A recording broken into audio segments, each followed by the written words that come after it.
Hello everyone, हमारे last video में हमने सैडल पॉइंट मेथड और ऑर्डोमेंट मेथड के बारे में पढ़ा था। इस वीडियो में हम रूल ऑफ डोमिनेंस के बारे में पढ़ेंगे। तो आइए पढ़ते हैं rule of dominance. Rule of dominance, rule of dominance को अप्लाई करने की सबसे एसेंशियल कंडीशंस क्या है, पहले वो देख लेते हैं। अगर मेरे प्रश्न में सैडल पॉइंट नहीं है, सबसे पहले हम हमारे प्रश्न में सैडल पॉइंट कैलकुलेट करेंगे। अगर मेरे प्रश्न में सैडल पॉइंट नहीं है और मुझे प्रश्न जो दिया हुआ है वो 2x2 गेम भी नहीं है, यानी कि दोनों प्लेयर्स के पास, रो वाले प्लेयर के पास और कॉलम वाले प्लेयर्स के पास, दोनों के पास दो से ज्यादा ऑप्शंस हैं, दो से ज्यादा स्ट्रेटेजीज हैं, तो हमारा ऑर्डोमेंट मेथड भी अप्लाई नहीं हो सकता है। इस कंडीशन में हम रूल ऑफ डोमिनेंस को अप्लाई करते हैं और रूल ऑफ डोमिनेंस को अप्लाई करके हम हमारे गेम को 2x2 गेम में कन्वर्ट करते हैं। तो रूल ऑफ डोमिनेंस के अनुसार कौन कौन से नियम हैं उसको देख लेते हैं। सबसे पहले उस प्लेयर की बात करते हैं जिसके पास है स्ट्रेटेजीज, किसमें, रो में, यानी उसके पास रो के ऑप्शंस हैं, उसे अपने जो ऑप्शंस दिए हुए हैं रो में उसमें से किसी एक ऑप्शन को सेलेक्ट करना है। और हम सब ये जानते हैं कि जो रो वाला प्लेयर है वो उसका पर्पस होता है प्रॉफिट मैक्सिमाइजेशन, यानी लाभ को अधिकतम करना। तो रूल ऑफ डोमिनेंस क्या कहता है? हमारा रूल ऑफ डोमिनेंस ही कहता है कि अगर रो वाला प्लेयर है जिसका उद्देश्य है प्रॉफिट मैक्सिमाइजेशन, जिसका ऑब्जेक्ट है प्रॉफिट मैक्सिमाइजेशन, तो वो रो वाला प्लेयर अपनी उस रो को कैंसिल करेगा जिसकी सभी वैल्यूज, ईच वैल्यू इक्वल है या इक्वल और लेस देन, इक्वल है, बराबर है या कम है। किससे? फ्रॉम अदर रो, दूसरी रो की सभी वैल्यू से कम है या बराबर है, तो वो वाली रो वो प्लेयर कैंसिल कर देगा। इट मीन्स जो रो मिनिमम विल बी कैंसिल्ड, जो उस रो की सभी वैल्यू कम है हम उसको कैंसिल कर देंगे। क्यों करेंगे? क्योंकि हमारा जो रो वाला प्लेयर है उसका उद्देश्य क्या है? प्रॉफिट मैक्सिमाइजेशन है। तो ये वो रो है जो कि उसको सबसे कम लाभ दे रही है, सबसे लीस्ट प्रॉफिट उसको जिस रो से हो रहा है उस रो को वो कैंसिल कर देगा। इसलिए जो रो सब बाकी रिमेनिंग जितनी भी रोज हमारे पास हैं उनसे कम है या उसके बराबर है कोई वैल्यू या कम है, उसको हम यहां पर कैंसिल कर सकते हैं। ओके, अब कॉलम वाले प्लेयर की बात करते हैं। वो उस प्लेयर की बात करते हैं जिसके पास स्ट्रेटेजीज किस में है? कॉलम में है, यानी उसको किसी जो कॉलम उसके पास क्वेश्चन में दिए गए हैं उनमें से किसी एक कॉलम को सेलेक्ट करना है। और जो कॉलम वाला प्लेयर है उसका पर्पस नॉर्मली क्या होता है? Minimization of loss. तो रूल ऑफ डोमिनेंस के अनुसार हम उस कॉलम को कैंसिल कर सकते हैं जिसकी सभी values which have each value equal to और more than the each of other column, each value of other column, दूसरे कॉलम की सभी वैल्यूज के बराबर या ज्यादा है, वो वाला प्लेयर, कॉलम वाला प्लेयर अपने उस कॉलम को कैंसिल कर देगा जिसकी सभी वैल्यूज दूसरे कॉलम की वैल्यूज के बराबर है या उससे ज्यादा है। It means column maximization will be cancelled. अब जब रो मिनिमम और कॉलम मैक्सिमम कैंसिल हो जाता है, कॉलम मैक्सिमम को हम कैंसिल क्यों करते हैं? क्योंकि ये वो कॉलम है जिससे कॉलम वाले प्लेयर को सबसे ज्यादा नुकसान हो रहा है, उसका लॉस ज्यादा है, जिस कॉलम से उसको ज्यादा लॉस होगा वो उसको कैंसिल कर देगा। ओके, अब इन दोनों रूल्स को हम हमारे एक एग्जाम्पल के थ्रू समझते हैं। ओके, तो रो डोमिनेंस को देखते हैं। सबसे पहले हमारे पास ये दो रो दी हुई है एग्जाम्पल में, इन रो को हम कंपेयर करके देखते हैं। आर वाले प्लेयर के पास दो रो है, इन दोनों को हम कंपेयर करते हैं। 5 और 6, इसमें 5 छोटा है, 7 और 7 इक्वल है, -6 और -4 में से -6 छोटा है। It means all the value of R1 is less than the values of R2. So the R1 will be cancelled. तो ये हमारी मिनिमम वैल्यूज हैं, तो हम यहां पर इसको कैंसिल कर सकते हैं। कॉलम डोमिनेंस को देख लेते हैं। कॉलम में हमने क्या देखा, मैक्सिमम वाले को कैंसिल करना है, तो 5 और 3 में से 5 बड़ा है, -1 और 0 में 0 बड़ा है, -4 इक्वल है, तो यहां पर हम C1 को कैंसिल कर सकते हैं, क्योंकि यहां पे C1 की वैल्यू क्या है, मैक्सिमम है या बराबर है। ओके, अब अगर हम कंपैरिजन करते हैं और हमारे पास हमें कोई भी रो या कॉलम ऐसा नहीं मिलता है जो अदर रो के या कॉलम के बराबर हो, रो की कंडीशन में कम है और कॉलम की कंडीशन में बड़ा है, ऐसा हमें नहीं मिलता है, हमारा पॉइंट अटक जाता है। तो हम क्या करते हैं, हमारे इस रो डोमिनेंस वाले को हम थोड़ा सा मॉडिफाई कर देते हैं। हम ले लेते हैं अब मॉडिफाइड रो डोमिनेंस। अब मॉडिफाई कैसे करेंगे वो देखिए।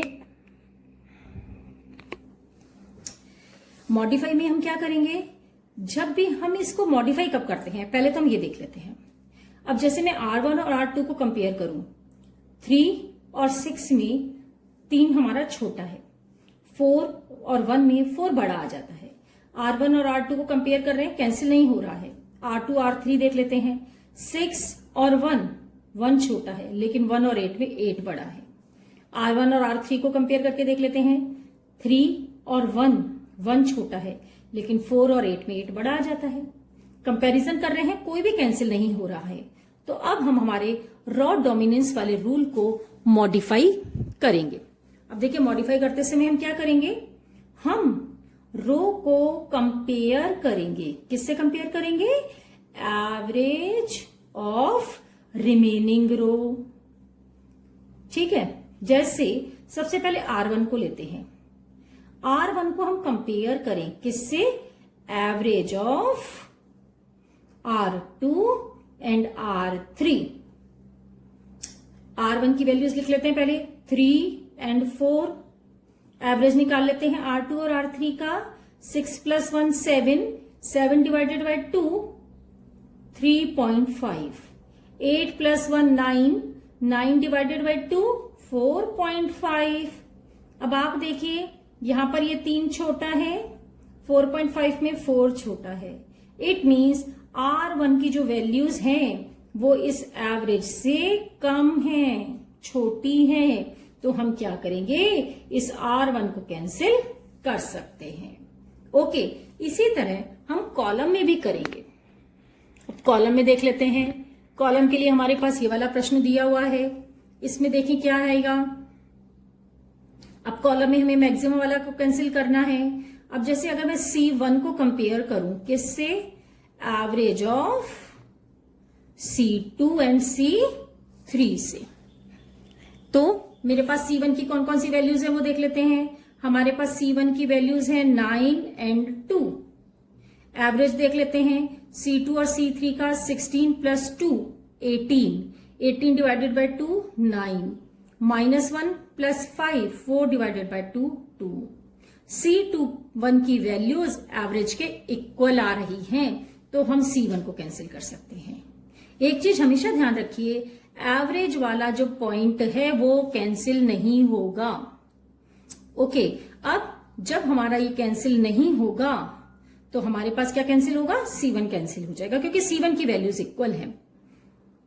अब अगर मान लीजिए एवरेज से कंपेयर आप कर रहे हैं और कंपेयर करने के बाद भी आपकी मैक्सिमम पॉसिबल आपने कोशिश कर ली, रूल ऑफ डोमिनेंस से कोई रो या कॉलम कैंसिल नहीं हो रहा है, आप उसको 2 × 2 में कन्वर्ट नहीं कर पा रहे हैं, तो आप रूल ऑफ डोमिनेंस को नहीं अप्लाई कर पा रहे हैं, तो हम उसके अंदर अगर वो सब गेम मेथड हम यूज कर सकते हैं या हम उसमें ग्राफिकल मेथड को यूज कर सकते हैं।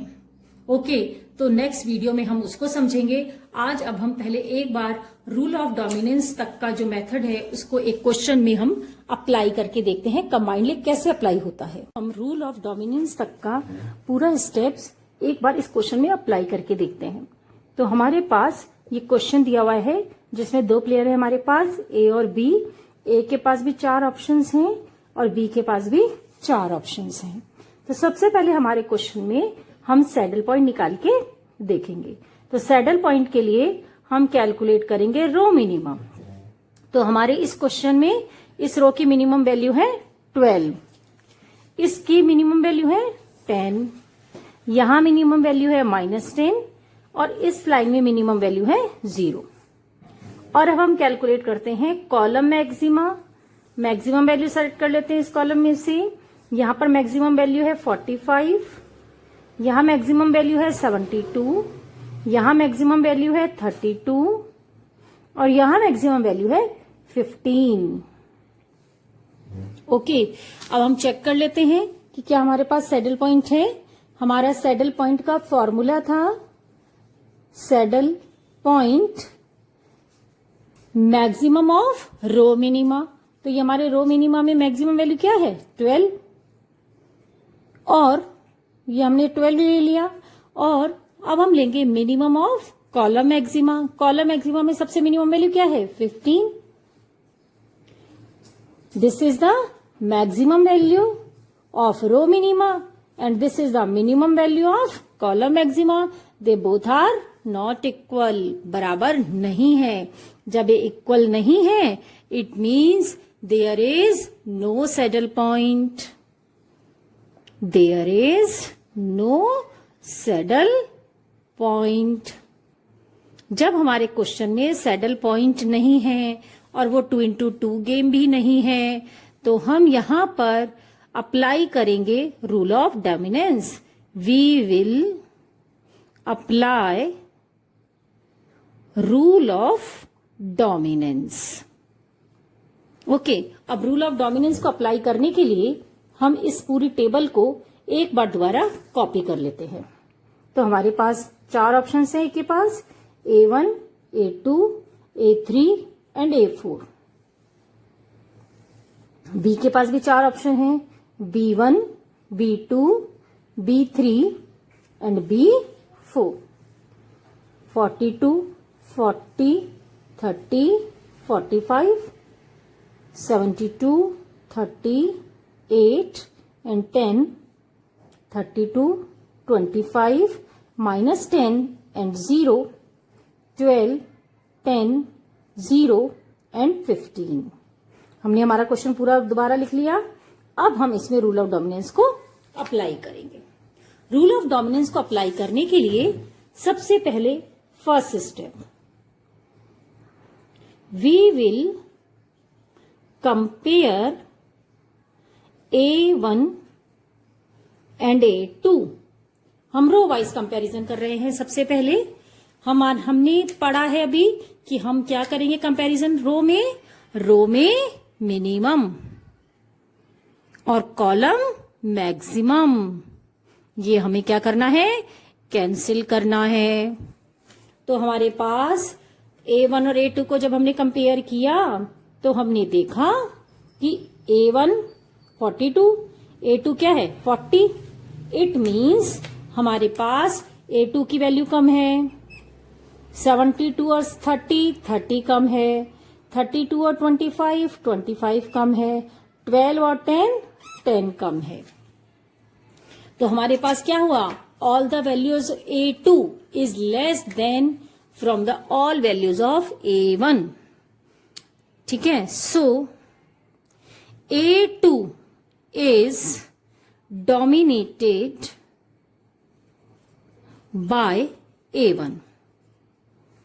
ओके, तो यहां पर क्या हो गया A2 की वैल्यू इज डोमिनेटेड, तो हमारा जो A2 है वो कैंसिल हो जाएगा। हमारा A2 कैंसिल हो गया। आप जब एग्जाम में क्वेश्चन करेंगे तो आप इसको कैंसिल करने के बाद इस टेबल को दोबारा लिखेंगे। ओके, अब हम बात करते हैं स्टेप 2 की। अब अगेन हम रो का कंपैरिजन ले रहे हैं। आप कोई भी कंपैरिजन पहले ले सकते हैं, रो वाइज या column wise.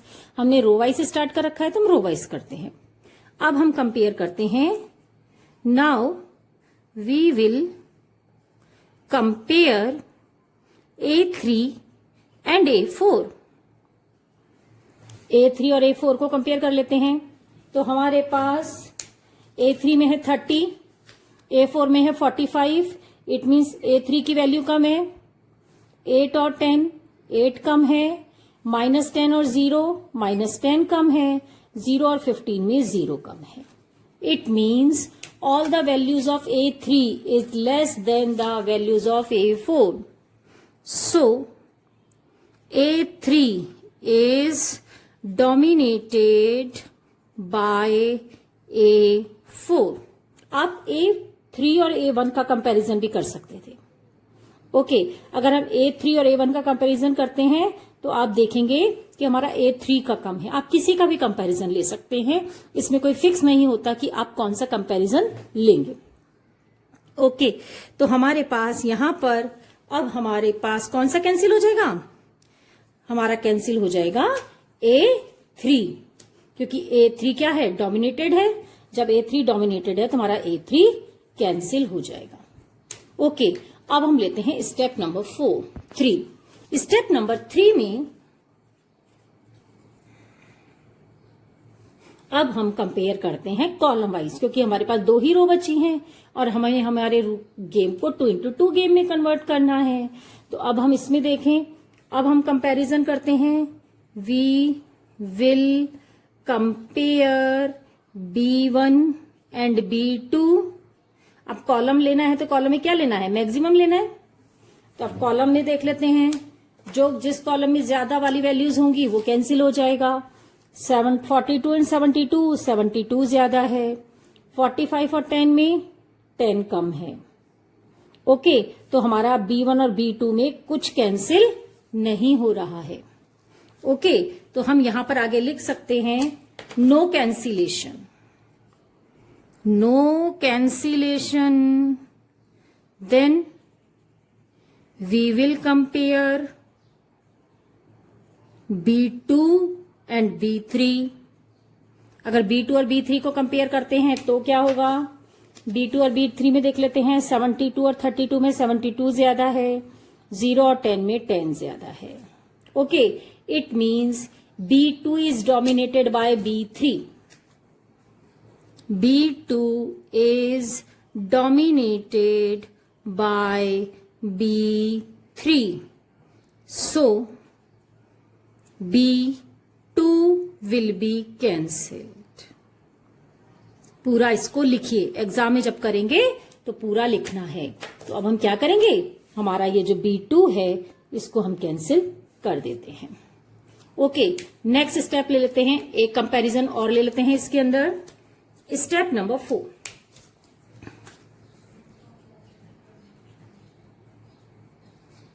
Now we will compare B3 and B4. तो क्या होगा? B3 और B4 को कंपेयर करेंगे तो अगेन कॉलम है तो मैक्सिमम वाली वैल्यू लेंगे. 32 और 12 में 32 ज्यादा है, 15 और 0 में 0 कम है. It means no cancellation. कोई डोमिनेटेड नहीं आ रहा है, एक भी वैल्यू का डिफरेंस आएगा तो कैंसिल नहीं होगा. Now we will compare,